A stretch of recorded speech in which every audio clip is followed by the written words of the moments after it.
Bienvenue dans Multivers le podcast. Dans cet épisode, nous allons voyager dans le temps, et plus particulièrement dans le rétro gaming avec Fixo. Il nous parlera de Homebrew, Carte Mode, de son groupe Facebook Passion Carte Mode et Homebrew Sega Master System Game Gear Mega Drive, et de son dernier projet, Silver Valley. Je vous laisse en compagnie du pilote Bubuzz. Bon voyage!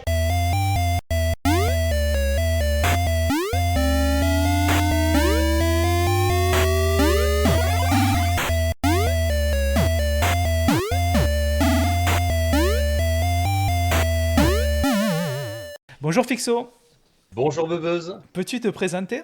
Alors, je vais me présenter le plus simplement possible. Moi, c'est Fixo, un grand passionné de la console Master System de chez Sega. Master System et de tout son environnement, de tout ce qu'elle a apporté dans ma vie, aussi bien la mienne que ceux de mes amis de collège, d'école, que j'ai entretenus depuis tout ce temps. Donc j'ai 46 ans, je travaille, j'ai une petite famille avec 3 petits-enfants et je partage ma passion avec mes enfants, mes amis et je fais vivre différents groupes autour de cette passion qui est le jeu vidéo, puisque nous sommes là pour parler entre autres de jeux vidéo. Quelle a été ton enfance par rapport aux jeux vidéo? Alors, j'ai commencé les jeux vidéo, je vais dire assez tôt, dans le fait que j'ai eu, avec mon frère, j'ai un grand frère qui a 4 ans de plus, on a eu un ordinateur de chez Atari, un Atari 8 bits 800 XL, avec lecteur de disquette, une imprimante, ce qui était très rare pour Mhm. l'époque, d'avoir un ordinateur déjà et d'avoir une imprimante. Et nous jouions avec des disquettes déjà à l'époque pirates, puisque c'était des copies. Donc très tôt, la nature même de l'underground Mm. a grandi, a poussé en moi. Et quelques années après, ma grand-mère m'a offert ma première console, qui était une Master System, avec un jeu qui était Moonwalker, donc mon premier Ah jeu, oui, et j'ai poncé ce jeu comme pas possible. c'était un jeu à l'époque que Sega mettait beaucoup en avant, hein. Ah oui, clairement, Il était sorti en clairement. arcade, me semble-t-il, au début. Le Moonwalker est sorti en arcade, une version très très bien faite, Mm. où on pouvait jouer à deux. À 3, non? Euh, Je dis pas alors de moi j'ai bêtises. j'ai- j'ai vu que à deux. Ah oui, Il est possible qu'il y ait une version à trois. je vais vérifier, je te Euh, redis. pour l'instant, moi j'ai vu que des versions à deux, mais après oui, il est possible. Pour l'instant, la seule que j'ai vue, c'était 2 joueurs. Ok. Il me semblait qu'il y avait un Michael Jackson, dans mes souvenirs, mais peut-être que j'ai rêvé, un blanc, un costume blanc, costume noir et costume rouge. Ouais, il y a bien 3 sticks, ouais, sur... Il y a 3 couleurs. Ouais. Donc s'il y a 3 couleurs, c'est qu'on pouvait peut-être jouer à trois. Et oui, donc j'ai reçu ma console avec Moonwalker, en sachant que la console détenait déjà 2 jeux. Un jeu avec le pistolet, le Light Phaser, un jeu de moto, Hog On, Mm. ainsi qu'un jeu secret, qui est le jeu de l'escargot, le jeu du labyrinthe. Alors c'est un jeu qui est très très simple, très basique, et qu'on pouvait trouver dans les premiers packs de consoles vendues sans le jeu, puisque la première version de Master System ne contenait aucun jeu, sauf le jeu caché de l'escargot, le fameux jeu du labyrinthe, Snaze. Et Safari Hunt, qui était l'équivalent de Duck Hunt, Duck Hunt, mais qui était beaucoup plus profond, je crois, hein. Il me semble qu'il y avait ouais. beaucoup plus d'animaux, c'était plus sympa, hein, je pense, ça, quand même. Il y avait plusieurs scènes, il y avait un parc, il y avait la forêt, il y avait la jungle, il y avait différents animaux, il y avait des araignées, il y avait des perroquets, il y avait des panthères. C'était beaucoup plus varié en fait. Quelles sont tes autres passions? Alors, j'adore le billard anglais, le 8 pool. Oui. J'ai été licencié de billard d'ailleurs. J'ai un niveau départemental. Oui. Ça, j'en ai fait quand j'habitais dans le sud-ouest, sur la région de Pau. Avec des amis, on a monté un club chez un des amis dont le père tenait un restaurant et qui lui aussi aimait le billard. On lui a demandé est-ce qu'il voudrait nous accueillir une fois par semaine. On met des pièces dans le billard, on met des pièces dans le bar, ça va avec, et on fait une équipe. Et de temps en temps, Les équipes adverses, elles vont venir, nous on se déplace, ce qui fait que le patron en lui-même, lui il est content, il y a des clients qui viennent, on fait restauration, voilà. Et donc on a fait pas mal de temps du billard. Et malheureusement, depuis quelques années, je ne fais plus de billard parce que je n'ai plus du tout le temps. Mais j'ai gardé ma boîte avec ma canne. Et de temps en temps, je la sors, je me dis qu'est-ce que je fais? Je la garde, je la vends? Non, je la garde. Quel est ton premier souvenir marquant du jeu vidéo?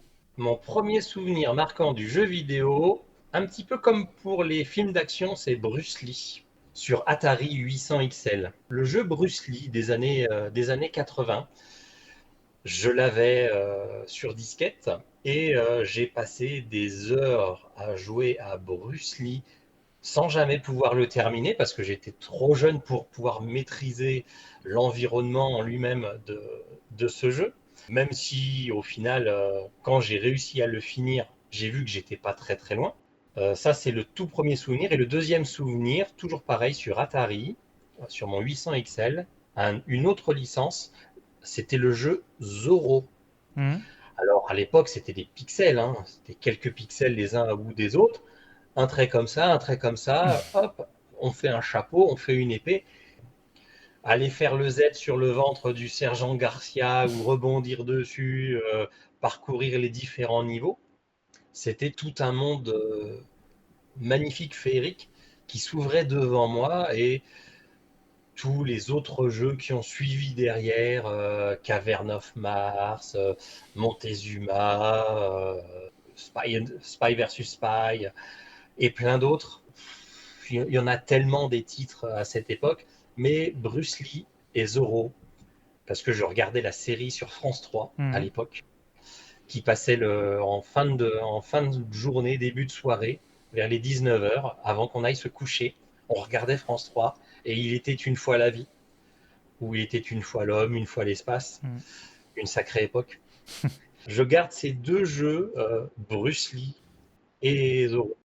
Quel est ton jeu vidéo préféré ou celui auquel tu joues le plus souvent?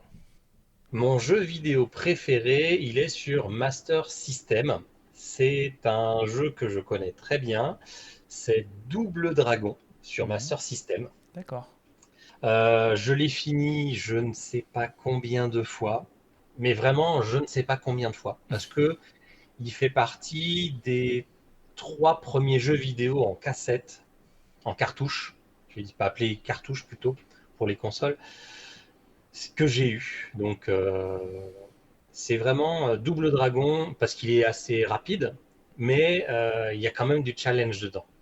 Malgré que beaucoup de personnes sur cette console ne l'aiment pas, le critiquent pour son côté clignotement des graphismes, c'est-à-dire ce qu'on appelle du clipping. On affiche une image, on efface l'image, on raffiche l'image. C'est pour des gestions de mémoire de la console pour permettre toutes ces interactions.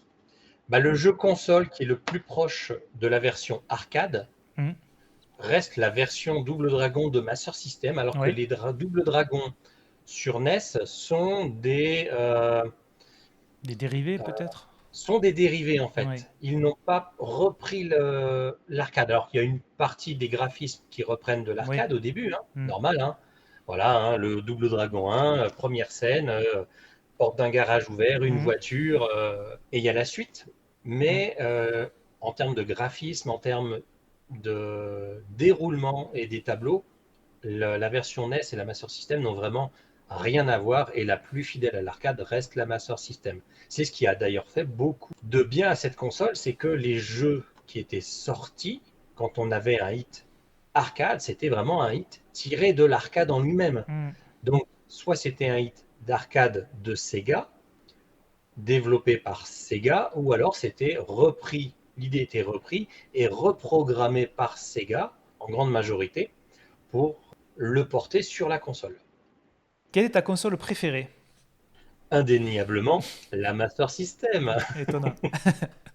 Donc tu as vécu l'âge d'or des consoles 8 bits, 16 bits, et dans ta biographie, j'ai lu que tu avais été pendant une période co-animateur radio et testeur de jeux vidéo. Est-ce que tu peux nous parler un petit peu de cette période? Alors oui, c'était à l'époque, j'ai commencé quand j'étais au collège à faire de la radio locale dans le centre de la France, qu'on appelle le Berry, Mhm. sur une radio locale qui s'appelait, parce qu'elle n'existe plus malheureusement depuis de nombreuses années, elle s'appelait Radio Birette, qui en berrichon, Birette signifie sorcière. D'accord. Donc ça, c'était 93-94. J'étais en troisième à Saint-Amand-Montrond. Et très très vite, j'ai fait connaissance et j'ai lié d'amitié avec des gens qui faisaient de l'animation radio. Moi, ça m'avait toujours plu. J'écoutais la radio. Je regardais pas forcément la télé. Je regardais à l'époque le Club d'eau, hein, voilà. Mais j'écoutais surtout la radio. Voilà, les débuts de la FM. Mhm. Et je me suis lancé dedans. Et très très vite, comme j'avais pas mal de jeux, ordinateur, console et tout, j'ai très vite, avec un copain, monté une émission de jeux vidéo. J'ai participé, alors c'est pas moi qui l'ai montée, l'émission elle existait déjà depuis très peu de temps. Et moi, je suis arrivé, j'ai écrit des articles, j'ai pris des contacts avec les maisons d'édition, donc j'appelais de temps en temps Sega, Nintendo, les maisons, d'autres maisons d'édition, Acclaim surtout, parce Mhm. qu'à l'époque, il y avait les Mortal Kombat qui sortaient sur les consoles. Donc ça, c'est une époque très particulière, très enrichissante pour moi. Et donc, je co-animais une émission sur le jeu vidéo. C'était le mercredi après-midi. Donc, on passait des moments merveilleux. Donc, pendant un an, quand j'étais en vacances, j'allais sur Paris, chez mes grands-parents, Mhm. et j'allais rendre visite aux maisons d'édition. Je suis allé chez Acclaim France, qui se trouvait au rond-point des Champs-Élysées, dans un joli bâtiment haussmannien à l'époque. Mhm. Tu as parlé d'un jeu, enfin, j'ai parlé d'un jeu et d'une borne d'arcade à 4 joueurs, NBA Jam, Mhm. et quand on m'a ouvert, c'était monsieur Josué Sezer qui était le responsable de la communication à cette époque-là. Il m'a ouvert, il m'a dit je m'occupe de vous dans quelques minutes, asseyez-vous, il y a la borne, borne NBA Jam, 4 sticks, un truc immense. Elle était Moi, du haut impressionnante. de mes 15 ans, 16 ans, j'arrive là, je vois ça, je fais mais qu'est-ce que c'est? C'est trop beau!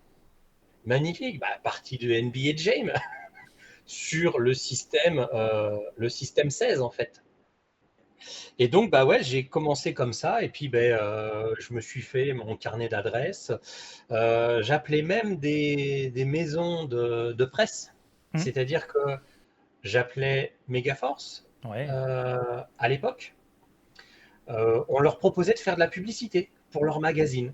Megaforce, Player One, Ouais. surtout Player One, qui était très gentil par rapport à ça. Donc, fréquemment, on les appelait, voilà, on leur dit voilà, on est une radio locale, on a une émission de jeux vidéo et on vous propose, vous nous envoyez un ou deux magazines, voilà.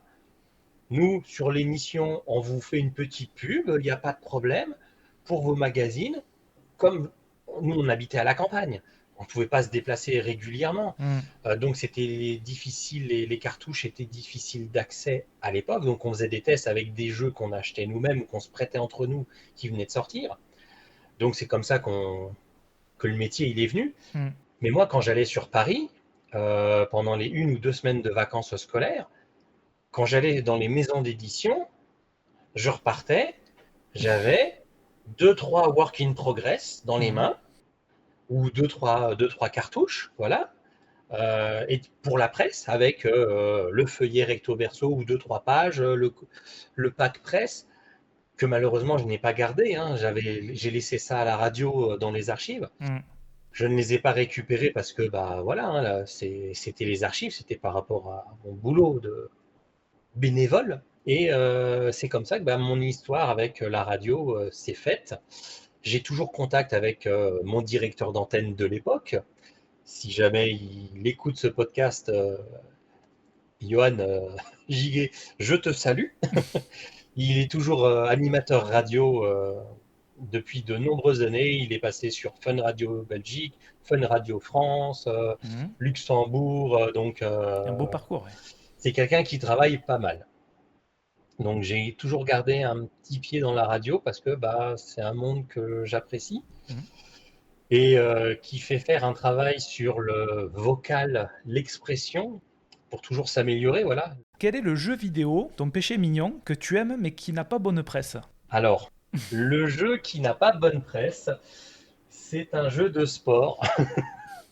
Sur ma console préférée, c'est le jeu Super Tennis, qui fait partie des 3 premiers jeux que j'ai eus. Oui. C'est le premier jeu que j'ai fini, où j'ai mis 6-0, 6-0 à la console. Mais c'est un jeu que j'ai adoré faire parce que c'était mon premier jeu de sport. Mhm. Le deuxième jeu de sport que j'ai eu, c'était un sport de voiture, c'était Battle Outrun. Oui. Mais c'est Super Tennis sur Master System, qui est vraiment il fait partie de mon trio de premiers jeux console et j'ai adoré jouer à ce jeu en fait. Les gens disent ouais mais s'il est nul et tout. Mais est-ce que tu as déjà réussi à jouer à un jeu de tennis et de gagner réellement? 6-0, 6-0. Si tu gagnes 6-4, 6-3, ouais, encore ça peut aller. Mais 6-0, 6-0, il faut s'entraîner, faut le penser le jeu, faut en passer des heures, faut en faire des cloques. Et puis, faut apprendre à faire le service. Mm. Les jeux Super Tennis ou tennis de base sont très simples à coder, mais ils sont derrière très vicieux. Plus le jeu est simple à coder, des fois plus c'est vicieux. Tu es collectionneur de rétro gaming, notamment Sega, et aussi de Neo Geo. Sur tes vidéos YouTube Fixoid, tu en parles beaucoup. Quel est le Graal que tu as acquis et celui que tu souhaiterais posséder? Le Graal que j'ai acquis récemment à la Mm. Pixel Day, donc c'est une convention en Belgique, Alex Kidd in Miracle World, en version cartouche, Oui. avec sa boîte et sa notice. Puisque trouver le jeu en lui-même, c'est réalisable, Mhm. mais c'est extrêmement compliqué, puisque souvent on va le trouver avec la cartouche normale, mais la notice du jeu contenu dans le pack de la console, D'accord. et pas avec la notice du jeu dans sa boîte. Ah oui. J'ai une version anglaise-américaine de la cartouche. Enfin, le jeu, c'est le même, hein. Mhm. Cartouche, couverture, c'est les mêmes. Boîte, c'est la même. Mais la notice, c'est la version américaine-anglaise. Mhm. Et si j'arrive. Alors, ce qui fait que c'est un officiel complet, hein, bien sûr. Mhm. Et si j'arriverais à trouver la notice européenne, j'aurais un pack full complet avec les 3 notices existantes et il est en plutôt très bon Très bon état. En état, oui. bon état, Mm. pas très bon état parce que il a un petit peu d'âge, il y a 2-3 petites taches, mais ça c'est mon petit Graal sur ma console avec entre autres mes lunettes Oui. 3D qui Mhm. sont dans un état irréprochable, mint. C'est parce que j'ai pu les acquérir il y a quelques années grâce à un ami qui fait partie du groupe de passionnés avec lequel je suis. Et on a acheté à plusieurs un carton contenant 6. Oui. Je l'ai vu passer, ça. Je savais pas que c'était toi qui avait. On l'a vu beaucoup tourner ça sur Internet, Alors, ce pack-là. et on a acheté un carton en Italie Oui. en bon état, en plus le carton avec dedans 5 ou 6 lunettes 3D Master Ouais, System. Donc j'ai un pack qui est mint de chez Mint. Je l'ai ouvert 2 fois pour faire des photos. Mhm. Depuis il est refermé, il est là, il bouge pas. Et ça fait partie de mes petites pépites de ma console. J'aurais pu dire un que j'aimerais avoir par la suite. Mhm. qui coûtent assez cher, c'est les Schtroumpfs, les Oui. Schtroumpfs 2, autour du monde, Ouais. Donc, avec la fameuse... explique un peu l'histoire, pourquoi il est si recherché ce jeu. Alors, il y a plusieurs histoires, mais l'une des plus connues, il y a un train, et puis le train, il y avait des palettes dedans, ou une Mhm. palette. La palette aurait été livrée, disparue. Et il y a quelqu'un qui régulièrement, Mhm. tous les 15 jours, met un jeu en vente. Quand je regardais ça sur eBay, il était à 150, au début c'était 100, 150 euros, puis il est passé à 200, 200, 215, 250, et là aujourd'hui il est en livres, il doit être à quasiment à 500 livres avec les frais de port, donc un peu plus de 550 euros, Mhm.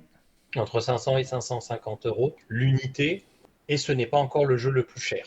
Mhm. Mais par contre, ce sont des jeux qui sont déballés au fur et à mesure de leur carton, et ils sont vendus au goutte à goutte, ce qui est normal. Est-ce que tu peux m'expliquer ce qu'est le homebrew? Le homebrew, ce terme, il désigne quelqu'un qui va coder, programmer pour lui-même à la base son propre jeu vidéo. Voilà, j'ai envie de me faire mon jeu vidéo, j'aime les jeux vidéo, je veux me faire mon jeu vidéo, je le fais dans mon bureau, dans mon garage. Ce jeu, une fois qu'il est fini, bah, je joue avec mon ordinateur, ou si j'ai de quoi le mettre sur un support pour le mettre dans une console, si je développe sur console, bah, ce jeu, ça s'appelle un homebrew. Voilà. Dedans, il y a le mot home pour la maison. Voilà. Mhm. Tu le fais pour toi-même et le partager avec tes amis. C'est la définition même du homebrew. Alors, explique-nous ce qu'est le cart mode. Le cart mode, tu as deux façons pour le cart mode. Tu as la façon avec une piste électronique d'origine où tu vas enlever la puce qui contient le programme, le jeu, et tu vas remplacer par une autre puce similaire, programmable. Et ça, c'est le premier cart mode. Mhm. Voilà, c'est la façon de faire du cart mode de base sur de la Master System. En fonction de la taille du jeu, soit tu peux utiliser une cartouche où il y a juste une puce de 32 kilooctets, comme Mhm. Super Tennis. Voilà, avec une cartouche Super Tennis, tu peux jouer, t'enlèves cette puce, tu rajoutes une autre puce de 32 kilos avec un autre jeu de 32 kilos et tu la mets dans ta console et tu joues avec ton cart mode, qui peut être avec un jeu officiel ou avec un jeu que tu as programmé toi-même. Mhm. Voilà, avec ton propre homebrew. Donc ça, c'est la première façon pour faire un cart mode. Après, tu peux produire toi-même si tu as les compétences ou les connaissances en termes de personnes pour pouvoir le faire et qui vont dessiner les schémas à faire imprimer une PCB Mhm. qui va contenir soit une puce qui contient le programme, le jeu, soit qui va permettre d'avoir une puce supplémentaire parce que le jeu est beaucoup plus important que 32 kilos, qui est, entre guillemets, la taille maximale de ce que la console peut supporter. Elle peut que supporter un petit peu plus que 32, c'est-à-dire 48 kilos, Mhm. mais il n'y a pas de puce de 48 kilos en fait. C'est D'accord. 32, 64, 128, 256, 512. D'accord. Donc, ça n'a jamais été utilisé par Sega, le 48 kilobits, il n'y a pas de jeu. Hum, En général, ils font des 32, Mhm. ils font des 128, ils font des 256, des 512, Oui. Mhm. et il y a quelques rares jeux qui font 1 méga en fait. Mhm. 1 méga. Mais c'est des jeux qui sont pas très courants et qui coûtent très très cher, souvent qui viennent de Corée. Par exemple, il y D'accord. a un jeu de combat coréen qui fait 1 méga, donc 8 mégabytes. Mhm. Donc, puisqu'on divise par 8, ça fait 1 mégaoctet. Et donc, il faut une puce qui stocke 1 mégaoctet. C'est une puce qui coûte beaucoup plus cher que les autres. Et c'est pour ça que très peu de personnes le font. Mhm. Très, très peu de personnes le font. Et grâce à ça, ça te permet de pouvoir jouer sur console, tout type de console en fonction de ta PCB et de ton carte mode, qui va être adapté à cette console pour pouvoir jouer à tel jeu. Bien sûr, tu ne peux pas jouer à un jeu qui est développé pour Nintendo Oui. sur une Sega, l'inverse également. Voilà. Comment as-tu découvert le kart mode? Alors, j'ai découvert le kart mode, c'était en 2014. En 2014, j'ai vu sur certains groupes des personnes qui vendaient des jeux que je ne connaissais pas sur la console et sur d'autres consoles également, comme sur la Super Nintendo. Je voyais passer des Secret of Mana 2 en français et je me dis mais il n'est pas sorti Secret of Mana 2. Il n'existe qu'un seul Secret of Mana. J'ai fait des petites recherches, j'ai vu que c'était le Secret of Mana que l'on connaît en France, c'est le Secret of Mana 2 du Japon. Il y avait un Secret of Mana d'avant qui n'est jamais sorti en France. Et ils ont fait un Secret of Mana 2 et un Secret of Mana 3. Et j'ai pu acquérir ce Secret of Mana 2 en français grâce à une annonce qui était sur eBay à l'époque. Et plus encore d'autres jeux que je voyais sur la console Master System. Parce que j'ai toujours été passionné par la Master System. Donc j'étais toujours à l'affût des annonces. Et je voyais des jeux que je ne connaissais absolument pas, qui n'étaient pas dans le catalogue. Et je voyais d'autres personnes qui posaient les mêmes questions. Mais c'est un jeu officiel qu'est-ce que c'est? Et puis là, je voyais, c'est un jeu qui a été traduit du japonais ou de l'anglais vers du français, ou du japonais vers de l'anglais, ou c'est un jeu qui a été converti de la Game Gear vers la Master System, puisqu'on peut convertir des jeux Game Gear pour y jouer sur Master System. Alors, il y a plein de petits défauts au niveau de l'affichage, de la résolution. Ça permet d'élargir sur une console qui n'est plus fabriquée, qui n'est plus produite en termes de jeu, où il n'y a plus de développement, mais on a une scène qui développe encore aujourd'hui, une scène d'amateurs et d'amoureux qui font des jeux extraordinaires sur cette console, comme sur d'autres consoles. Et donc, j'ai fouillé, et je me suis rendu compte que il y avait des bidouilleurs d'électronique qui achetaient des Super Tennis, des Operation Wolf, et Afterburner et autres, et qui dessoudaient la puce, la remplaçaient par une autre puce programmée avec un autre jeu, et ça faisait un autre jeu. Genre pour se faire un Schtroumpf autour du monde, qui coûte plus de 500 € aujourd'hui, tu achètes un jeu qui va t'en coûter 5, 10 ou 15 ou 20 en vide-grenier, dans une brocante, et tu vas pouvoir te faire ton jeu, même si tu n'as pas la notice, même si tu n'as pas la couverture, tu vas te la dessiner toi-même ou tu vas te l'imprimer, et puis tu auras ton Schtroumpf 2 à 500 balles qui va te revenir à 20, 30, 40 ou 50 balles. Si tu fais tes impressions, si tu achètes le matos. Je sais que Nintendo sont assez pénibles par rapport à la vente de jeux, même sur les anciennes consoles, et je suppose que Sega est plutôt cool, non, par rapport à ça? Alors, c'est vrai que Nintendo, quand on touche à leur licence, c'est-à-dire les licences de jeux, pas la licence Nintendo. Zelda, Mario, etc. Voilà. Zelda, Mario, Pokémon. Oui. Dès qu'on touche, alors Pokémon, c'est la Pokémon Factory qui gère Bandai. Mais si on touche à du Zelda, si on touche à du Mario, là c'est clair, ou à des licences phares de chez Nintendo, tout de suite, ils envoient les avocats. Ils sont restés dans leur optique de l'époque, où une maison d'édition ne sortait que 4-5 jeux maximum par an, pour conserver le côté qualitatif. Ils ne voulaient pas reproduire ce qui s'est passé un petit peu aux États-Unis avec le monde Atari, où sur Atari 2000, 2600, 7800 et 5200, tu avais des copies, des clones de jeux qui sortaient sans arrêt dans le commerce. Il y avait un jeu, ils changeaient 2 pixels, ils en ressortaient un nouveau nom, Et voilà. Et en fait, les gens, ils ont dit, mais c'est quoi? J'ai acheté il y a un mois à mon fils un jeu, c'est exactement le même que je viens d'acheter il y a 5 minutes dans un magasin, c'est pas le même jeu.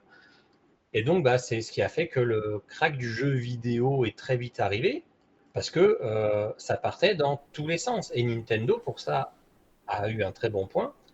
C'est cette histoire de saut de qualité. Voilà, la fameuse cocarde pastille Nintendo, qui fait que une maison d'édition ne sortait que 3, 4, 5 jeux. Mais après, les maisons d'édition étant limitées, on recrée d'autres maisons d'édition à côté pour pouvoir ressortir plus de jeux. Et c'est ce qui fait que l'histoire des licences Nintendo, c'est très compliqué, sauf si tu sors quelque chose qui n'est absolument pas dans une licence. Voilà, tu sors un jeu qui n'a jamais été fait, avec des graphismes qui n'ont jamais été faits sur de la Nintendo, ça va pas poser de difficultés en général. Nintendo voit qu'il y a des gens qui continuent de programmer des jeux sur leur NES, sur leur Super NES, mais en étant éloigné de ce qui existe déjà. Donc ça c'est du développement, c'est de la création artistique. C'est pas du vol, c'est pas du piratage. Parce que on sait coder du jeu Master System, on sait coder du jeu Nintendo, SNES, Super NES, tout ce que tu veux. Mais c'est vrai que Sega est beaucoup plus souple parce que il y a un côté passionné. On a eu beaucoup de personnes qui ont vu que le support était accessible et se sont dit ouais, je vais coder sur de la Mega Drive, je vais coder sur de la Master System parce que ce sont des consoles qui sont très faciles à prendre en main pour quelqu'un qui connaît, qui sait faire du code, par rapport à des fois de la Nintendo où c'est beaucoup plus compliqué. Mais après voilà, il faut savoir coder et dans le kart mode, tu as deux mondes. Tu as le monde de développement, le homebrew, et tu as la partie électronique, création, réalisation, assemblage, où tu dois avoir des compétences que je n'ai pas, parce que je ne suis pas l'électronicien. Moi, vraiment, mon cœur de métier, c'est mettre en relation les gens pour pouvoir réaliser un projet. Moi, quelqu'un, il développe un jeu, il ne sait pas le faire physiquement, je m'en charge. Mais par contre, je vais l'amener à travailler pour donner, améliorer, faire des mises à jour, corriger des bugs. Dans le card mode, quels sont les projets que tu as déjà réalisés?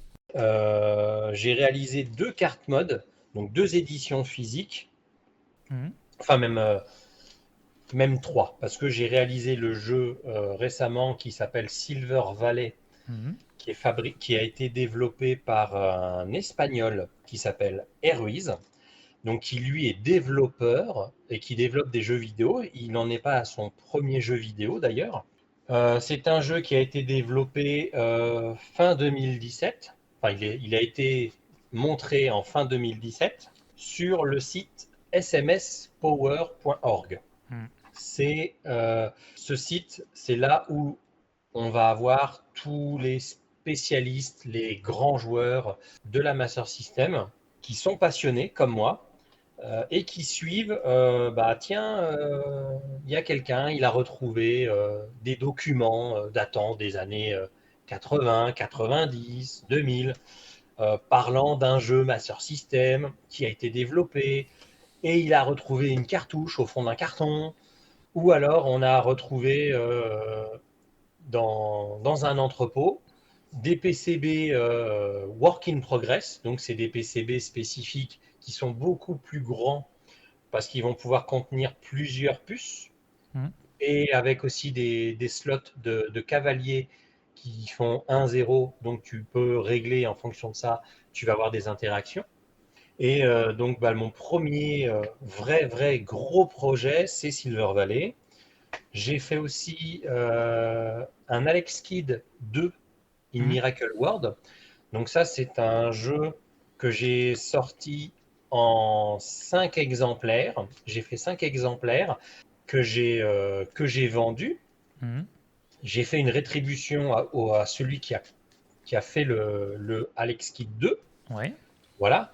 J'ai pas dit que j'ai donné des sous à Sega. J'ai dit que j'ai donné de l'argent à celui qui a fait le jeu Alex Kidd 2. Donc celui qui l'a développé en utilisant le moteur d'Alex Kidd. Tout à fait. Donc il a repris des graphismes, il a refait des paysages, il a refait un petit peu l'histoire. Et donc pour inciter les gens à continuer, Mhm. sur les 5 exemplaires que j'ai vendus, sur le prix, j'ai donné une partie à la personne. Mhm. Voilà, alors c'est sûr, j'ai pas donné 20 € par jeu parce que j'ai pas vendu le jeu à 100 €. Mhm. Voilà, c'est en général 5 à 10 € en fonction de ce que va demander la personne, Ouais. de ce que tu vas pouvoir proposer comme tarif de vente aux Mhm. personnes qui vont être susceptibles de l'acheter, en sachant que j'ai fait que 5 exemplaires, j'en ai fait que 5, j'en ai vendu que 5, Mhm. et que sur chacun de ces exemplaires, il y a quelque chose de particulier. J'ai fait un code barre, carrément un QR code, Ouais. où dedans, sur ce QR code, ça te permet d'afficher le nom à qui je l'ai vendu. Donc le D'accord. possesseur, il a un jeu. Sur ce jeu, il y a un autocollant. Dans la cartouche, enfin dans la boîte, il y a un autocollant. Sur la cover, il y a un autocollant qui ont le même code pour Ouais. dire que ce jeu, il est à telle personne. C'est vraiment un jeu qui est personnel. C'est pas un D'accord. jeu que tu vas acheter et puis tu vas le revendre 3 mois plus tard, 2 fois le prix, parce Mhm. que tu peux pas te trouver un Alex Kidd 2 dans le commerce. Ouais. Euh, voilà. Et c'est pour ça que le côté spéculation, Mhm. les scammers, moi je dis non. Mhm. Tu achètes un jeu, allez, tu le revends 5 € de plus parce que tu as le frais de port. Mhm. Là encore, je comprends. Mais toi-même, tu as payé ton frais de port.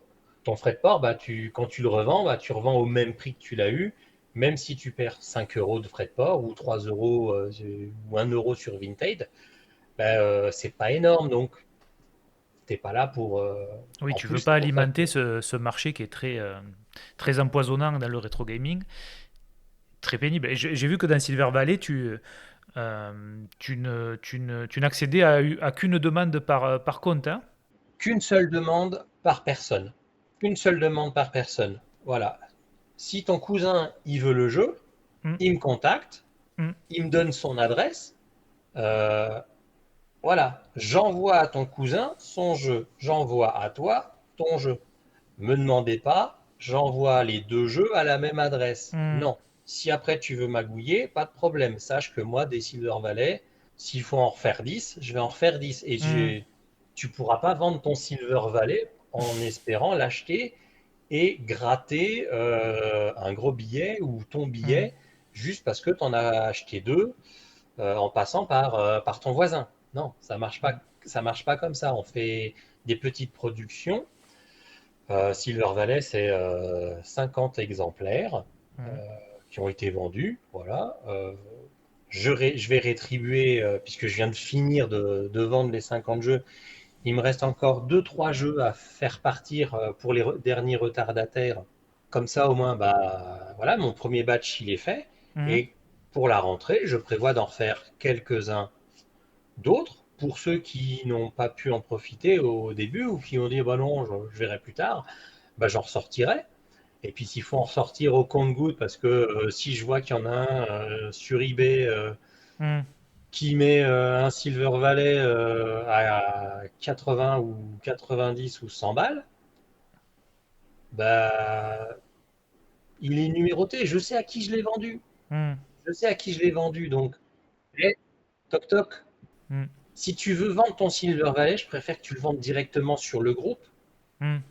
au prix auquel tu l'as eu. Allez, vas-y, rajoute 5 € juste pour le frais de port. Mm. Mais ne vends pas. Voilà, C'est une production de passionnés pour des passionnés. C'est ça. C'est pas si je veux produire pour faire de l'argent, j'en produis pas 50, Mm, j'en produis pas 100, j'en produis 500. Je le fais faire directement dans une usine. mm, Je vais sur AliExpress, je vois le premier vendeur de jeux à 5 euros, qui vend des cartouches à 5-10 euros, pas plus. Je dis voilà, t'as mm, ça, tu m'en sors 500. mm. Mais par contre, si je fais ça, je sais que dans un mois plus tard, j'ai mes 500, mais 2 jours avant de les recevoir, ils vendent déjà Oui, oui, sur oui. AliExpress. Oui, ça commence un petit peu à être pénible, ça, hein, dans le rétro gaming. On a énormément de faux qui arrivent. Bon. Oui, alors, il faut distinguer celui qui va collectionner de l'authentique, Mm, qui va vouloir de l'authentique. Moi, hormis mes cartes mode que j'ai fait, mm, j'ai acheté un carte mode, c'est un Woody Pop. J'ai acheté un Woody Pop à l'époque. Le mm, premier carte mode que j'ai acheté, c'est Woody Pop sur Master System, un jeu 32 kilos. C'est pour ça que je parlais de Super Tennis. mm, Et c'est le premier jeu que j'ai fait après, moi, en carte mode. J'ai voulu refaire un Woody Pop, mm. mais différent au niveau de sa jaquette, au niveau de sa notice. Ok. Et j'en ai fait quelques-uns. Grâce à un ami euh, qui est, je vais dire, qui est notre électronicien dans notre groupe. J'ai, grâce à lui, pu avoir une version de Woody Pop qui est différente de la version que l'on peut trouver sur la version japonaise, Mm, puisque le Woody Pop, il n'est pas sorti en PAL en Europe. mm. Il est sorti au Japon, il est sorti sur la Game Gear. Il n'est pas sorti sur la Master System. Et j'ai pu avoir une ROM hackée au niveau du pad, parce qu'au Japon, il faut un pad où tu tournes à gauche, à droite avec un potard D'accord. Oui. pour faire déplacer le curseur, puisque Mm, Woody Pop, c'est une sorte d'arcanoïde. C'est oui. un casse-brique. Casse-brique. Mm, Et donc, cette ROM, elle est hackée pour pouvoir justement faire jouer sur la Master System avec la manette. Sinon, tu ne pourrais pas jouer, tu serais obligé d'acheter le pack que tu trouves souvent sur eBay à plus de 150 euros, mm, hors frais de port et hors frais de douane, puisque c'est vendu au Japon, bien sûr. mm, Donc, la moindre chose qui sort du Japon, c'est DHL et c'est frais de douane. mm, Pour un truc à 100 balles, j'ai une Super Nintendo Mini, la mm, version japonaise or. Ça m'a coûté 40 euros de douane, mm, de taxes pour les douanes. Je l'ai acheté Day One quand c'est sorti. J'en ai fait un unboxing justement le même jour où mm, je faisais les 2 vidéos de carte modding, où mm. je montre comment j'enlève et comment je remets. Et je l'ai ouvert à côté de FF6 Man, puisque justement, j'étais à côté de lui, on était le stand juste à côté, lors de la convention de la Ponta Geek. Et on a tapé la discute. Il m'a appris des choses très intéressantes sur les NES et les SNES Mini. Et que, voilà, c'est en discutant avec des personnes du milieu du rétro gaming qui font vivre le rétro gaming, qui réparent du rétro gaming, parce que Mm. FF6 Man, c'est pas n'importe qui dans le domaine rétro gaming de la Super Nintendo. C'est toujours intéressant en tant que bidouilleur, de voir quelqu'un qui fait pas que de la bidouille. Lui, Mm. il la maîtrise à 200%. Donc, c'était super cool de le voir à l'œuvre aussi. Euh, on voit qu'il y a des niveaux de professionnalisme Mm. dans la soudure, dans les réparations, la façon d'être aussi. Il ne se prend pas la tête. Mm. Il est là, oh, ouais, salut, ça va, ta console, là, fais voir, attends, je la branche, je peux tester et tout. En 30 secondes, il t'a déjà fait un diagnostic, il sait que il y a telle puce qui commence à être fatiguée, il y a tel truc, tu as des inputs. Et il est même parti au Japon pour poser des puces au Japon D'accord, sur des SNES japonaises. d'accord. Donc, c'est te dire que cette personne, FF Sisman, entre autres, c'est quand même dans le milieu de la Super Nintendo et de la réparation, quelqu'un qui est bien à des niveaux beaucoup plus élevés que ce que, je vais dire, moi, pauvre Hmm. petit Pékin moyen, dans mon bureau, voilà, dans ma pseudo gaming room de 8 mètres carrés, où je fais mes quelques petits jeux de temps en temps, j'apprends avec des personnes qui sont extraordinaires. Hmm.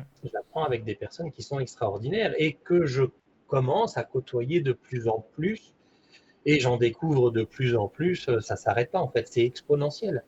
Les éditions que tu proposes sont d'une qualité égale, voire supérieure à celle des jeux d'époque. Pourquoi cette envie de proposer un si bel objet? Pourquoi? Bon, réponse bateau, pourquoi pas? Non. Pourquoi? Tout simplement parce que je veux quelque chose pour moi personnellement Hmm. et je veux faire profiter d'autres personnes qui sont dans le même état d'esprit que moi, qui ont une vision du jeu vidéo de notre enfance, ou même quelqu'un qui n'a pas mon âge, qui est beaucoup plus jeune. Il y a des gens qui ont 15 ans, 20 ans, 30 ans, qui découvrent les jeux vidéo et qui collectionnent un petit peu. Et bah, celui qui commence une collection NES, Master System, Atari, bah, qu'est-ce qu'ils vont avoir? Tout ce qui est déjà en très bon état a déjà été raflé, ou ils vont retrouver en très bon état à des prix très chers sur les eBay, les markets et autres. Et quand ils vont aller en vide-grenier, et ben, ils vont se taper des jeux avec des boîtes cassées ou en loose ou avec la notice pleine de taches. Donc il leur reste quasiment rien de qualité. Donc pour moi, je propose un jeu qui peut Hmm. ressembler vraiment à un jeu. Tu vois ça dans les années 90, fin 80, début 90, dans un magasin, tu Hmm. vois ça, mais tu te dis, mais waouh! Moi, du haut de mes 8, 10, 12 ans ou 14 ans, j'aurais vu un jeu comme ça à Silver Valley, j'aurais Hmm. fait waouh, il est trop bien. La jaquette est particulièrement jolie quand même. Parce qu'il y avait des jaquettes Master System. On parle de l'Alex Kidd, hein, mais c'est un peu compliqué des fois, hein. Black Belt, Voilà. Qui était Ken le survivant, si je dis pas de quel bêtises. le survivant. Mais oui, Incroyable, cette jaquette, incroyable. bah C'est la oui, une pierre. histoire de droit, juste pour une histoire de droit.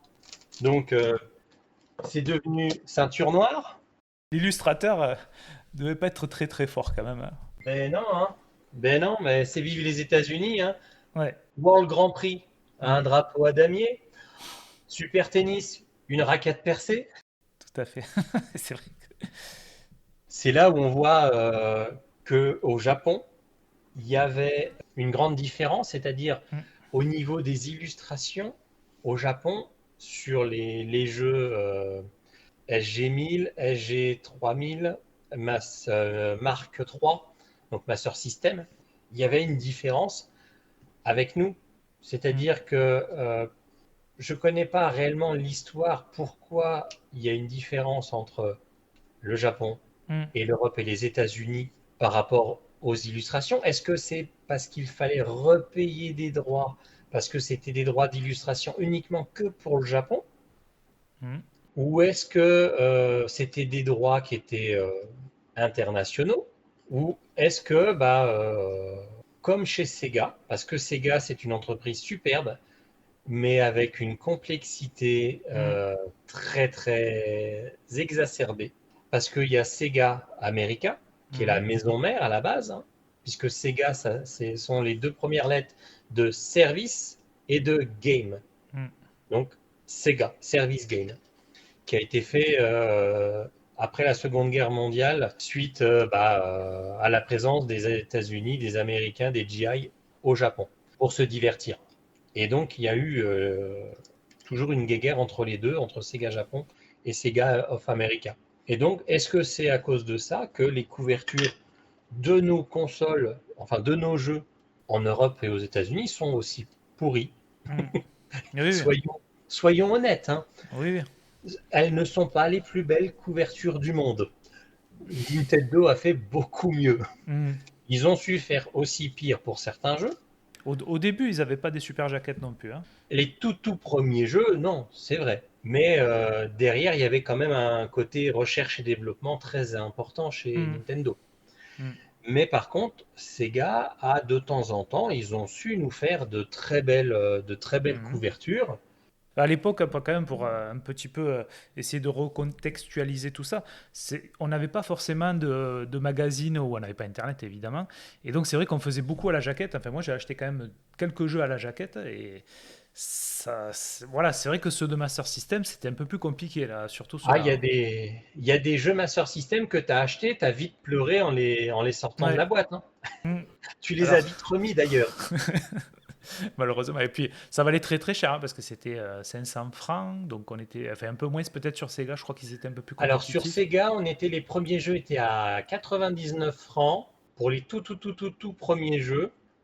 Super Tennis est allé très vite à 99 francs. Il était à 100, 149.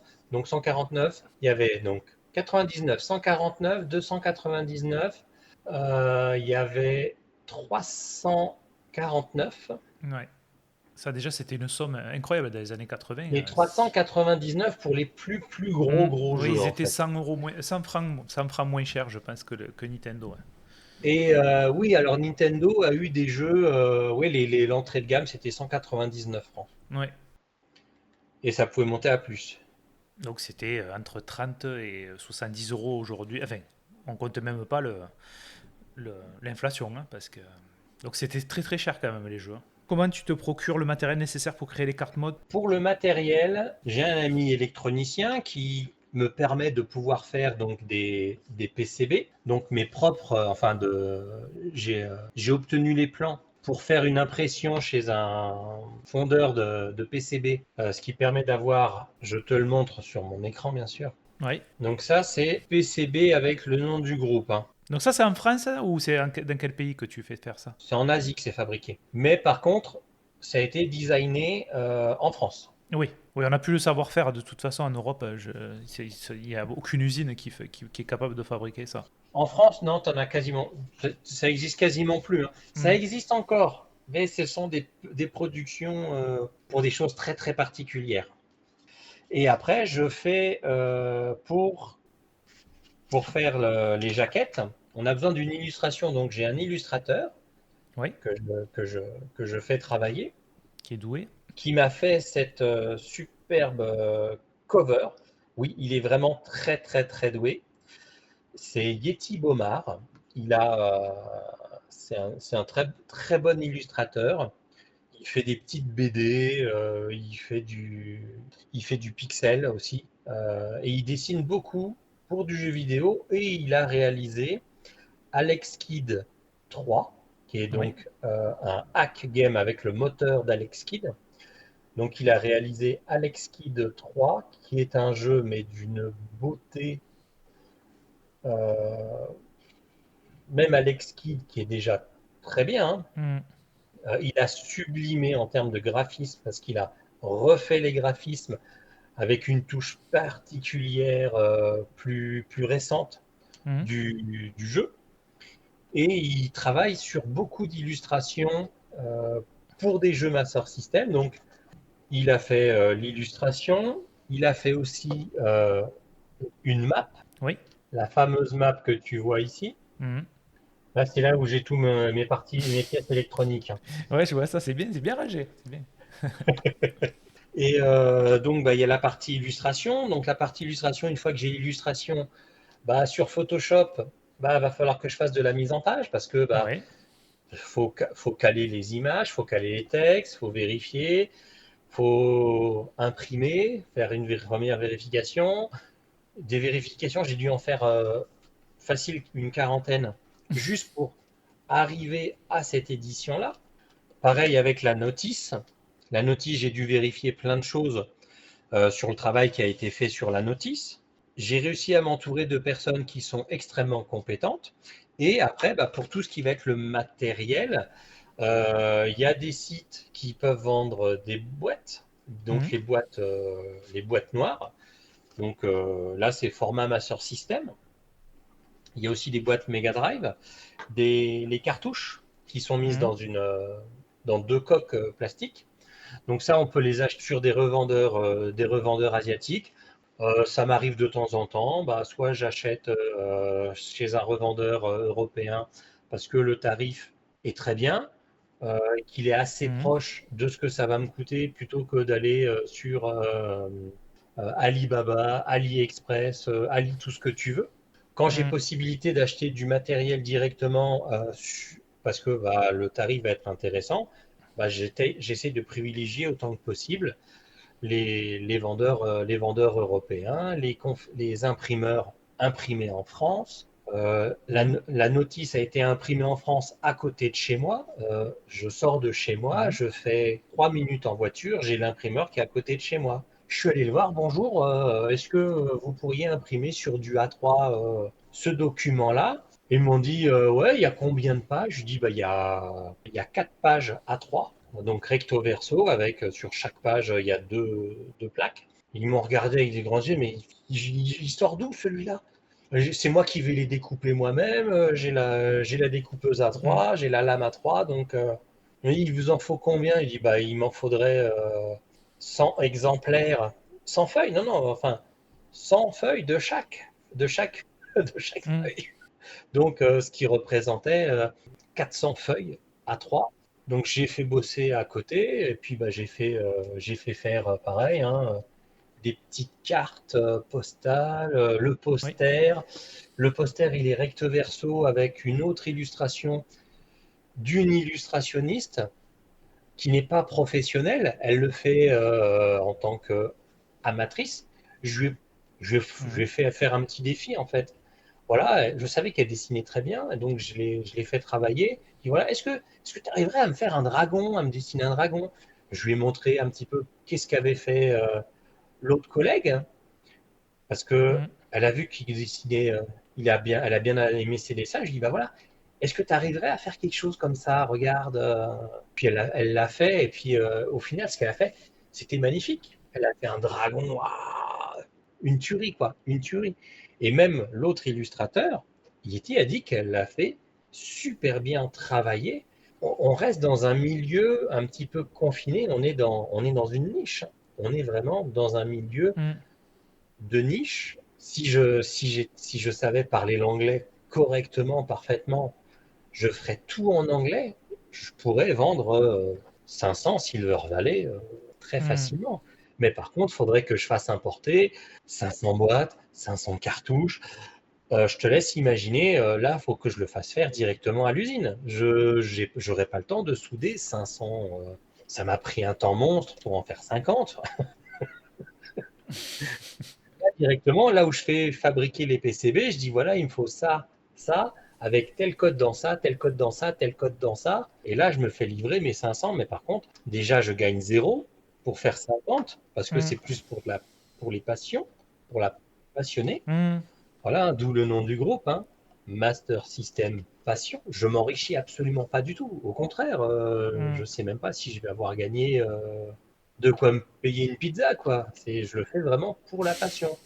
Par contre, je tiens les comptes. Voilà, je sais que tel piège, Mhm. j'en ai acheté tant, ça m'a coûté tant, parce que bah, faut payer le créateur du jeu, le développeur du jeu, faut Mhm. payer les fournitures. J'ai vendu le jeu sans faire de bénéfice, en fait. Je fais Oui, à prix coûtant, quasiment ouais. rien en bénéfice. C'est pour ça que je suis obligé de comparer les prix. Des fois, je mets dans mon panier et j'attends. Est-ce que si j'ai dans mon panier depuis 48 heures, est-ce que j'ai pas un petit message qui me dit ah, le vendeur vous fait 5%. 5% sur un Mhm. truc qui vaut 4 euros pièce, sur 200 balles, 5%, c'est 10 euros. 10 euros, c'est peut-être les frais de port. Les frais de port, bah, 10 euros plus 10 euros plus 10 euros. J'ai fait des badges. J'ai acheté une machine à faire des badges. Je fais moi-même les badges. Voilà. Mhm. C'est tout bête à dire, mais fabriquer 50 badges, t'en as pour 150, 200 balles, parce que bah, c'est plus unitaire. Voilà, il n'y en a que 50. Eh ben, j'ai acheté une machine à badges pour une cinquantaine d'euros. J'ai acheté des badges. J'ai imprimé moi-même une feuille où j'ai plein de dessins à Mhm. côté. Voilà. J'ai fait mes petites découpes, j'ai mes petits disques. Voilà. Là, je suis paré, je peux en faire 50 de plus si je veux. Le papier, ça ne me coûte rien en tant que tel pour Mhm. imprimer les badges. Les badges, c'est imprimé. Il y a un film plastique par-dessus, c'est plastifié, c'est protégé, donc c'est très propre. Mhm. En soi, c'est pas excessif, mais c'est le truc qui fait plaisir. Un badge, un pins, Ah oui, un trop. pins. On parle de jeux rétro, un badge, un pins, on est en plein dedans. Le bon vieux pins Oui. que tu collais sur ton t-shirt, ton blouson ou ta casquette, il est pas mort. Par contre, Mhm. à fabriquer, bah, c'est 2 euros pièce. 2 euros pièce. Ouais. Il y en a 50. Il y en a eu 50, Mhm. 53, je crois, ou 54. Parce qu'il y a toujours une petite marge quand je les ai fait fabriquer. Mhm. Mais voilà, c'est des frais, plus des frais, plus des frais. C'est vraiment, faut vraiment bien compter. Il faut avoir un bon tableur. Et le temps que tu passes, ça, par contre, tu le comptes pas. Ah bah non, je peux pas le compter. J'ai travaillé dessus pendant 2 ans. Pendant 2 ans, j'ai travaillé sur le projet Silver Valley. Je pouvais pas être à plein temps dessus. Bien Euh, sûr. j'ai une vie de famille. Euh, j'ai des trajets pour aller au travail. Euh, comme je travaille en Suisse, je rêverais de travailler 35 heures par semaine. Mhm. Le monde des 35 heures ou des 39 heures, il me manque. Je pars de chez moi, j'ai calculé entre 14 et 15 heures par jour, entre le moment où je suis sorti et le moment où je suis rentré. Ouais. C'est pour ça, des fois, je mets dans mon panier et j'attends. Je commande pas tout de suite, j'attends. Est-ce que le vendeur ou le site va me proposer automatiquement une réduction? Donc, c'est vraiment quelque chose de méticuleux. Mhm. Je, j'achète, mais j'achète avec derrière une logique qui est je veux pas dépenser trop cher, mais je veux quand même que ce soit qualitatif. J'aurais pu acheter pour pas cher 50 boîtes avec un film plastique dégueulasse. Tu l'ouvres 3 fois, c'est cassé. Produire un carte mode, c'est pas forcément excessif si tu en fais un minimum. Ou que Mhm. tu veux, par exemple, pour toi-même, faire 50 jeux différents. Voilà, 50 boîtes, c'est 250 balles à peu près, puisque c'est Mhm. 4 euros et quelques, on va dire 5 euros, plus les frais de port, plus la taxe qu'on a en Europe, surtout en France. Mhm. J'ai réussi à faire venir en Suisse quelques articles. Il n'y a pas la taxe qu'on a en D'accord. France pour les produits qui viennent d'Asie. Bah, Donc je tu gagnes. gagne 30 euros des fois pour les boîtes. 30 euros, c'est ce qui m'a permis de proposer un jeu à 65 euros frais de port compris pour la France. Donc 65 euros, frais de port compris, donc un jeu à 399, on va dire, Oui, c'est ça. Ouais. plus les C'était, goodies. on est. Les goodies. Oui. Il y a un poster qui est énorme, Mhm. A2. C'est balèze. Mhm. Ça coûte pas 10 centimes à faire imprimer. Il y a un poster recto verso avec la map au format A3, la map et le fameux dessin du dragon. Il y a une illustration recto verso de l'illustrateur, donc Yeti Bomar, avec le Cara Design. Il est parti du pixel, du bonhomme, du personnage. Et il l'a détaillé en plusieurs positions, avec plusieurs styles graphiques, pour arriver à ce qui lui a permis de faire l'illustration. Et pareil, le travail pour la couverture. Une feuille blanche, il dessine 4-5 traits au marqueur, hop, il a son idée, il met un petit bonhomme au milieu, un château, une ombre dans le ciel et la lune, et là, son Mhm. idée commence et il développe pour arriver à l'illustration finale. C'est des choses qu'on voit pas. Et là, c'est une édition, mais vraiment avec des autocollants, Mhm. un autocollant en forme de devanture de la boîte, comme le pins, un Mhm. autocollant du groupe, une pochette plastique à bulles avec le nom du groupe, une boîte carton. Ouais. Tout ça, ce sont des coûts en fait. Je peux pas en acheter 500. Il a fallu que j'amène tout ça au fur et à mesure. Ça a pris du temps. Par contre, je tenais informé très régulièrement. Le projet avance. Je donnais de temps en temps quelques nouvelles, quelques photos. Donc les gens, ils ont vu que derrière, il y avait quand même Ça a avancé. Combien de temps ça t'a pris? un petit peu plus de 2 ans. Ok. Un petit peu plus de 2 ans. On va dire, j'ai commencé à en parler décembre, janvier, il y a 2022. Ouais, c'est allé vite à 2 ans, c'est rapide, hein. En fait, non, c'était très lent. Parce que le jeu en lui-même, il existait déjà. Oui, mais t'es pas professionnel. Ah bah non, je suis un amateur pour un amateur dans une édition professionnelle. Oui, collector même. J'ai proposé une édition collector, 50 exemplaires. C'est pour ça que je te dis que ça allait vite, parce que le financement participatif, il y a des projets qui durent 2 ans, c'est quasi normal, tu vois. Par rapport au projet que tu as fait et la qualité que tu as obtenue, 2 ans, ça me paraît pas excessif, honnêtement. Alors, c'est par rapport à certains projets, oui. Kickstarter à plusieurs centaines de milliers d'euros, mais dans les Kickstarter, il faut faire attention parce que dans les projets, plus on monte haut dans les paliers, plus il y a de choses à faire réaliser. Hmm. C'est là où ça peut être vicieux. Ouais. Alors, c'est bien parce que plus on a de choses à faire produire, plus on peut tirer le prix unitaire de chaque chose vers le bas.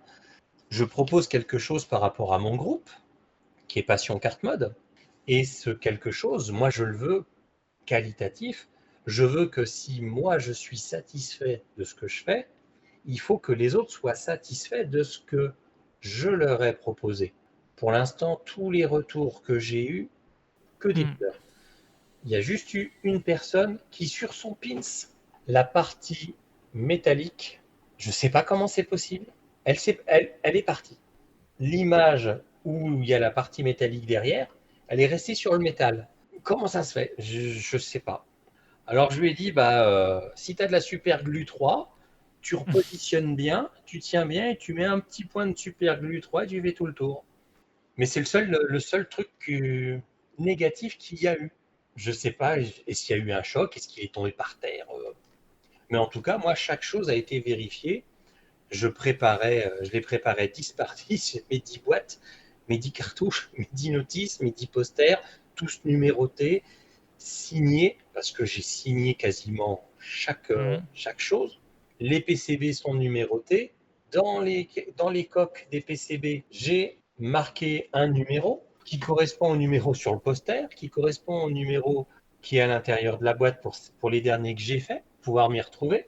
Je suis méticuleux. Je veux quelque chose qui soit, pour moi, il faut une expérience. Pareil, tu vas chez un grand chef cuisinier étoilé, tu veux une expérience. Si je veux découvrir quelque chose, voilà, quand j'achète des homebrew ou des cartes mode, voilà, que tu as vu passer, Hmm. Ouais, ça c'est Fantasy vrai. Star, Golden Axe Warrior, C'est voilà. de même niveau que ce que tu as proposé, hein. C'est vrai que.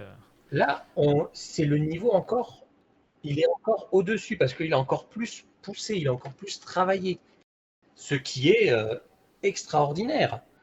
Qu'est-ce qui est le plus excitant pour toi, l'arrivée d'un homebrew très propre qui met en avant les capacités de la console, ou la mise en ligne d'un jeu Sega Master System qui n'a pas été publié à l'époque et qui se retrouve jouable grâce au travail de passionnés et outils rétro gaming d'aujourd'hui? Ah ah. Alors, le fait de voir quelqu'un qui met à disposition son jeu, déjà en soi, c'est excitant, c'est palpitant. Donc, c'est difficile de pouvoir départager les deux. Mhm. Départager la partie d'un développeur qui vient de produire quelque chose et la partie, on a retrouvé au fin fond d'un carton Mhm. un PCB où il y a juste des initiales de marquées dessus. Un petit peu comme l'avait fait un youtubeur. Comment il s'appelle ce youtubeur, Cyprien. Oui.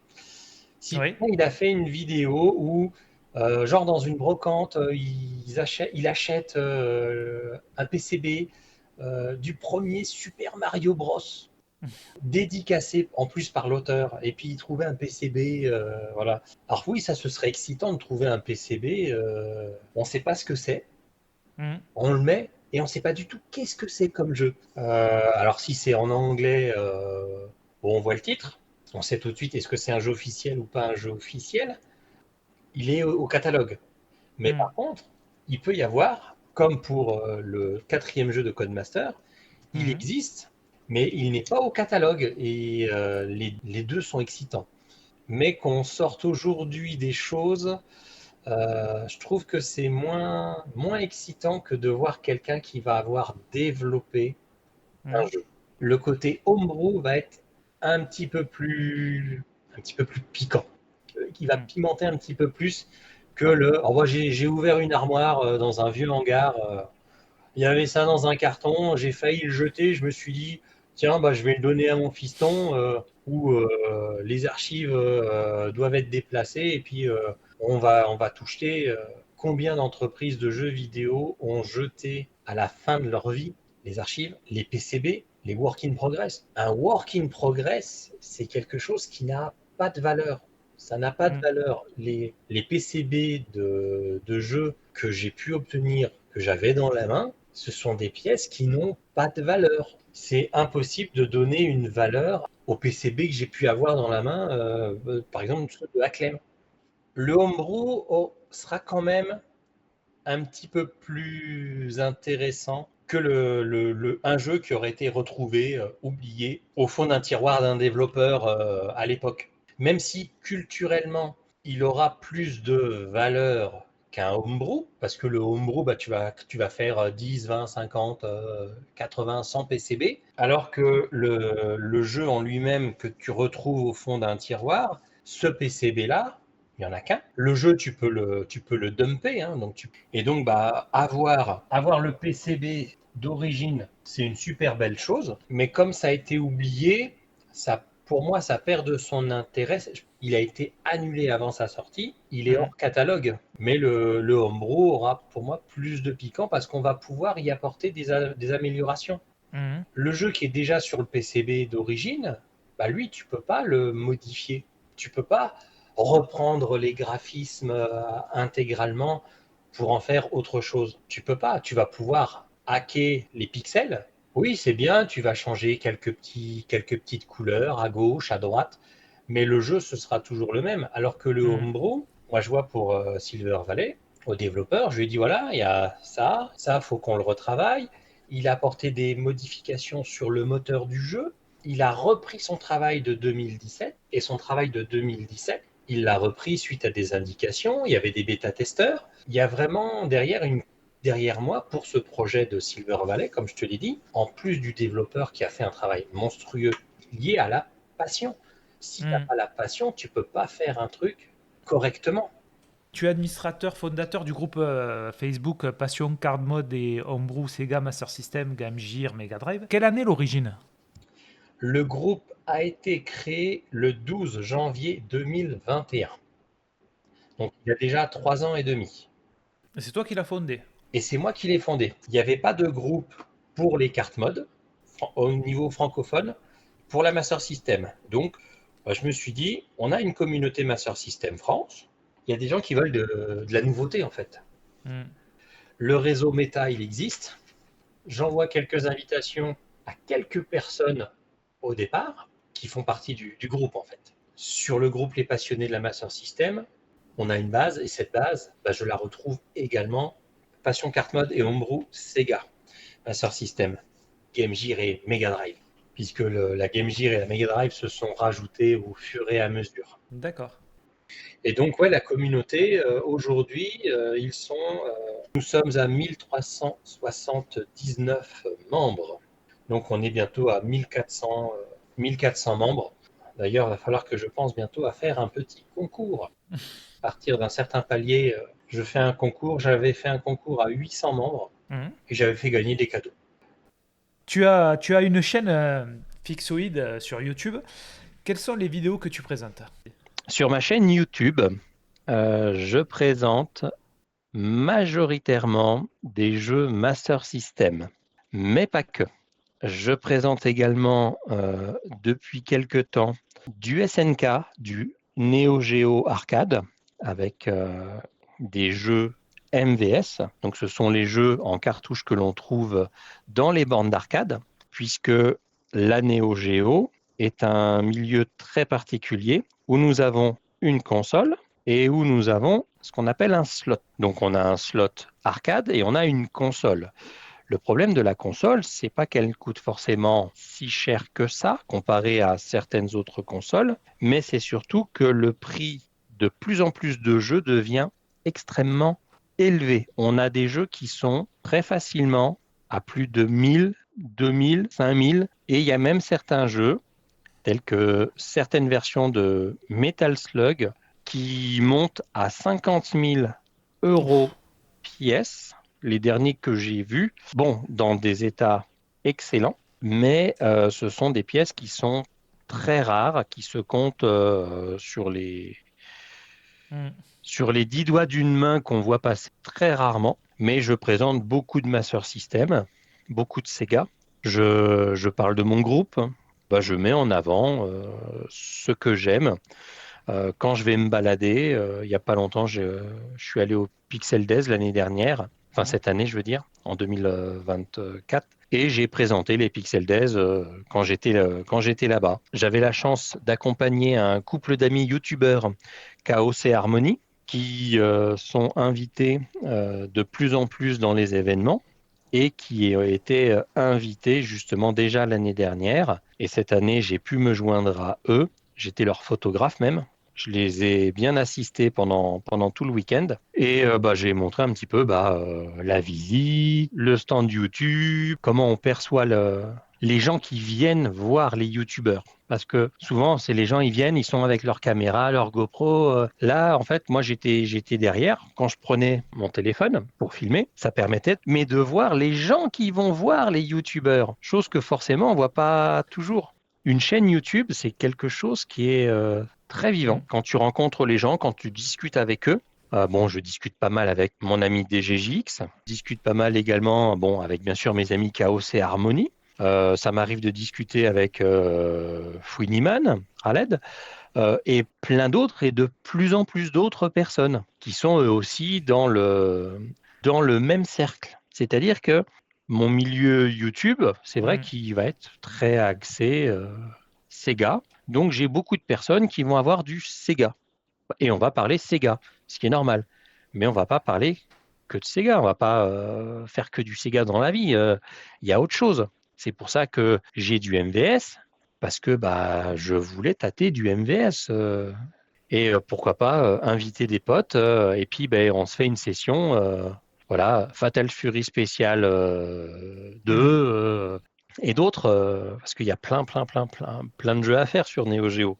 Même s'il y en a moins que sur Master System, NES, Mega Drive, il y a plein de vidéos à faire sur YouTube dans le monde du rétro. J'essaye d'en faire un petit peu quand j'ai du temps. Là, j'ai pas trop eu le temps, mais j'essaye de m'y tenir. Si j'ai possibilité, au moins une par mois. C'est pas beaucoup, mais des fois, ça m'arrive.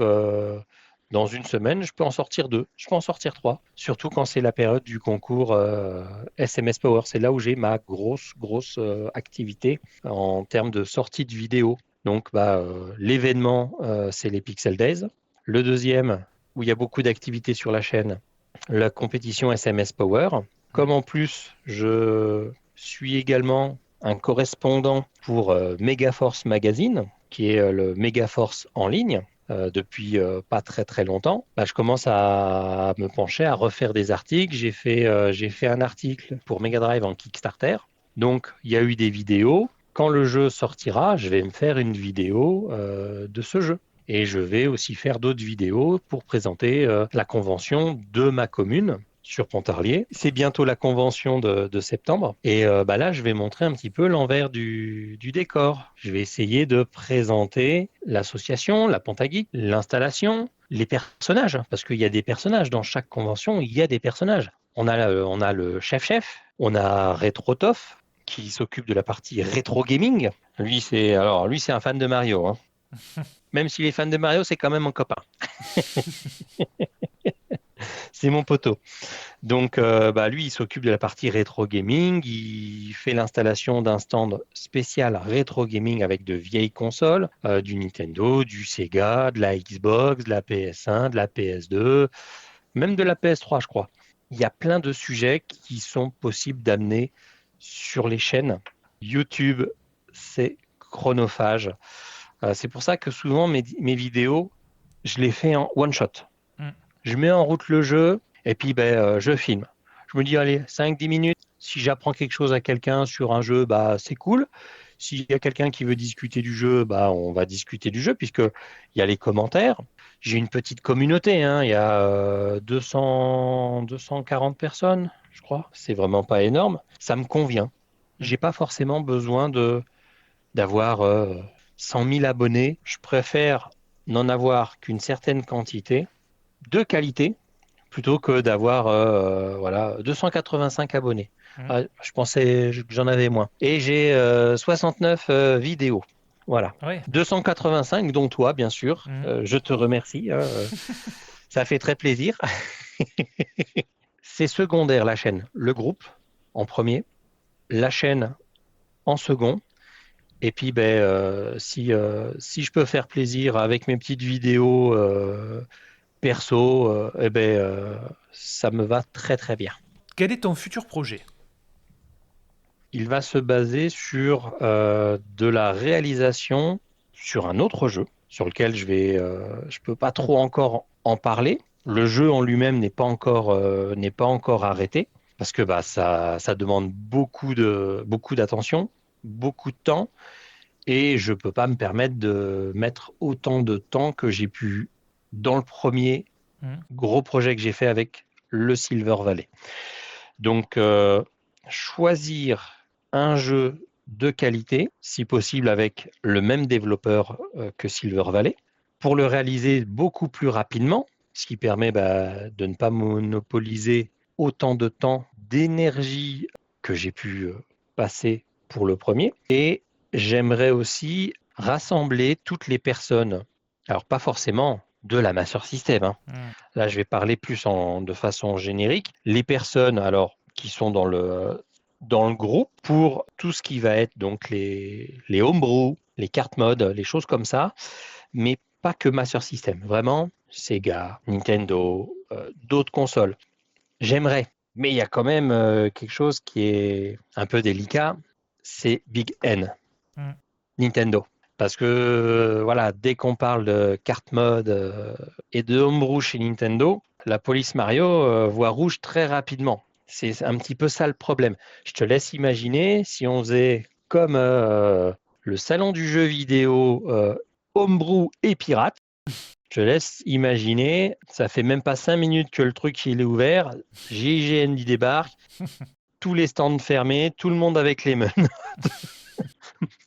C'est pour ça qu'au niveau des futurs projets, on est toujours obligé de rester un petit peu dans la pénombre. Parce que quand on voit toutes ces actions de la part des grandes marques de production de jeux vidéo, en sachant que au final, on les fait vivre parce que continue à utiliser des consoles qui ne sont plus fabriquées, on continue à fabriquer des jeux, à développer des jeux. C'est un support qu'ils ne font plus. Ils ne fabriquent plus sur ce support. Moi, je trouve que c'est dommage pour eux parce que quelqu'un qui veut faire un Zelda sur NES ou sur Master System, hein, peu importe, hein, il reprend les graphismes. Il ne va pas en vendre 5 millions. Il va pas générer de l'argent. Il y a plein de projets que j'aimerais faire, mais il y a plein de choses qui, derrière, font bloquer énormément. Mais ouais, moi, ce que j'aimerais, c'est pouvoir, avec les amis, on se rassemble, on se fait une petite convention secrète, comme font sur micro-ordinateur certains développeurs. Mais là, que sur de la console, sur tout type de console, pas très loin de chez moi. On profiterait, on échangerait. Voilà. Ah tiens, toi, tu as un Silver Valley, moi j'ai celui-ci, on se fait un échange. Tiens, prends. Il n'y a pas d'argent entre nous. Le partage. Mes projets, ils sont faits que pour de l'échange. Faire de l'échange, du dialogue, dialoguer avec un passionné, entre passionnés. Donc, dans les futurs projets, si on peut faire un rassemblement. Un rassemblement, spécial Sega. Hein. Ouais, Nintendo, PlayStation, allez, au pire, j'autoriserai l'AGX 4000 d'Amstrad qui contient un Zilog 81, puisque c'est le même processeur que dans la Master System. Et puis, il n'y a pas de concurrence avec Amstrad. Ils ont été trop mauvais. Et ouais, de l'arcade. Mais ça, ce serait des projets sur du plus long terme. Ou réussir. Alors, comme j'ai ma femme qui est tunisienne, moi je vais souvent en Tunisie, enfin, quand j'ai les vacances, hein, bien sûr. Par rapport à n'importe qui, j'y suis allé déjà plein de fois, donc j'y suis allé beaucoup de fois. J'aimerais, ça c'est un autre projet qui me tient à cœur, c'est un projet plus solidaire. C'est au niveau des hôpitaux. J'ai vu ça dans l'hôpital qui est à côté de chez moi, dans la partie pédiatrie, là où les enfants sont hospitalisés. Ils ont une pièce de jeu, où il y a des jeux, puissance 4, des jeux de cartes. Il y a l'association de l'hôpital. Ils ont acheté une Wii, ils ont acheté des jeux. Je me dis, essayez de trouver d'occasion ou si quelqu'un souhaite faire une donation un jour, une console, hein, pourquoi pas, dans les campagnes. Ils sont vraiment très très mal desservis. Mon beau-frère est infirmier, donc j'ai vu les conditions de l'hôpital. On n'a pas à se plaindre de certaines conditions en France par rapport aux hôpitaux de l'étranger. Mais pour les enfants, trouver une télé, une tube, une console, 2-3 cartouches dans la salle d'attente. Voilà, les gosses, ils ont rien, hein. Ils ont des jouets en bois comme mes parents et mes grands-parents avaient, hein. Et encore s'il y a des jouets. Donc, amener ça, le poser pour qu'ils puissent, les enfants, quand ils vont à l'hôpital, c'est pas forcément cool. J'ai passé pas mal de temps à l'hôpital quand j'étais petit. Je sais que c'est pas agréable, même si j'avais de bonnes conditions. Ce petit côté, en faire profiter les autres de ma passion, le côté passion, le côté main sur le cœur, c'est vraiment quelque chose qui, pour moi, est le plus important. Donc, mes projets, ils sont pour la communauté et ils sont, je l'espère, des projets de bienveillance. Fixo, où peut-on te retrouver ? On peut me retrouver sur différents réseaux. Le réseau principal, ce sera via Facebook, via le groupe Passion Carte Mode et Homebrew Master System, ou l'autre groupe, les passionnés de la Master System. Ça, c'est sur Facebook. La chaîne YouTube, j'ai un Twitter, enfin un X que j'utilise très rarement. J'ai un Instagram que j'utilise un petit peu plus. C'est plus pour regarder les comptes amis de ceux qui aiment la Master System. On peut me retrouver très régulièrement sur différentes vidéos d'amis, l'ami DGJX par exemple. Je suis très présent lors de ces lives Twitch puisque je modère en live avec d'autres personnes, modérateurs également. Vous pouvez trouver Fixo sur d'autres groupes également, Chaos et Harmonie. Est-ce que tu as des remerciements ? Alors oui, j'ai quelques remerciements. Le premier, il va être pour déjà ma famille qui me supporte. Eh oui, eh oui. Et qui m'autorise et me tolère mes heures d'absence par rapport à mes projets. Et énormément de temps où je ne suis pas à côté de mon épouse et de mes enfants. Des fois, madame est un petit peu seule la soirée devant la télé ou devant son téléphone, ça arrive, donc je m'en excuse et je la remercie grandement. Je remercie un ami que je n'ai pas vu de très longtemps depuis que j'ai fini la 3e et la radio. Donc si tu écoutes ce podcast, Jérôme, Joey, je te dis merci pour l'aventure que tu m'as permis et merci pour cette aventure dans laquelle je suis toujours. Merci à mon directeur d'antenne de l'époque, Evan Giguet, et son patron qu'on appelait principalement Caniche parce qu'il se laissait pousser les cheveux, il était un petit peu frisé, il avait une petite moustache, donc on le surnommait Caniche. Puis après, l'ami des GJX, les amis, le couple Chaos et Harmonie, Fouini, Renaud, Kevin, Titi, Alice. Donc les 4 personnes que je viens de citer en dernier font partie du groupe. C'est le noyau dur du groupe, la team modérateur que l'on retrouve sur les 2 groupes, plus tous les autres copains. Si Big Cam nous écoute, c'est cool. Tous les autres passionnés de cette console et du monde du rétro et plus particulièrement du gaming sur la Master System et du kart modding. Une dernière dédicace pour 2 autres personnes. Donc Yeti Baumard, mon illustrateur qui m'a fait un travail exceptionnel. Et une pensée aussi à l'ami Revo qui fait tout comme moi sur la Master System, qui a plus de temps que moi, plus de disponibilité que moi. Donc lui, il en fait beaucoup plus. Mais je tiens quand même à lui dire un merci parce que c'est en le relançant que je me suis lancé. Je le remercie parce que je l'ai harcelé pour Duke Nukem et donc il avait arrêté, il a recommencé. Grâce ou à cause de moi, je ne sais pas, à lui de choisir. Et c'est lui qui m'a vraiment mis le pied à l'étrier pour cette fameuse passion. Voilà, monsieur Bebeuse. Merci Fixo, à bientôt. À très bientôt, je l'espère. Ciao, ciao. Merci d'avoir effectué ce voyage avec nous. Nous espérons que la destination vous a plu. Si vous avez apprécié cette expérience, merci de commenter, noter ou liker cet épisode sur votre application de podcast. Vous pouvez nous suivre sur les principaux réseaux sociaux, Instagram, YouTube, Facebook et autres, sur Multivers le podcast, tout attaché. À bientôt pour la découverte de nouveaux univers. Vers l'infini et c'est déjà pas mal.